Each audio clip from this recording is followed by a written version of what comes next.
If you ever find yourself on the southwestern edge of Cyprus, make time for Paphos. It's not just a sunny coastal town, it's a place where the past refuses to stay buried. Myths, ruins, beaches, and buzzing cafes all share the same sun-drenched streets here. This city's been around for over 3,000 years. According to legend, Aphrodite, the Greek goddess of love, was born from the sea foam near a rocky outcrop called Petra to Romiou. Even now, it's a popular stop. People throw pebbles into the waves, hoping their wishes come true. There are really two Paphoses, in a way. One is Old Paphos, known today as Koklia, once a sacred site for Aphrodite's worship. The other is modern Paphos, which grew around the harbor and holds most of the city's life today. Wander around and you'll start to feel like you've stepped into a different era. The Paphos archaeological park is packed with Roman mosaics that have somehow survived centuries of sun, storms, and footsteps. They're so vivid it's hard to believe they weren't laid just a few years ago. Not far from there, the tombs of the kings sit quietly carved into the earth, vast chambers dug from rock. No royalty was actually buried there, but the tombs belonged to the elite, and they sure didn't hold back on grandeur.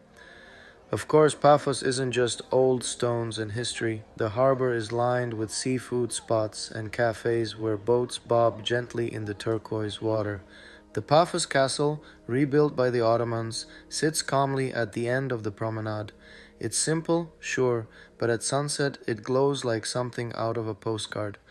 Further uphill, the old town, called Katima, feels like a different world. It's full of narrow alleys, small shops, and shaded corners where time slows to a crawl. Grab a strong Cypriot coffee at a local cafeneo and just sit. It's one of those places where doing nothing feels right. Local wine? Go for a glass of Commandaria. It's one of the oldest wines still made today. Or, if you're feeling bold, sip some Zivania. Markets pop up on weekends, full of handmade goods, dried figs, olives, herbs, and the hum of local life.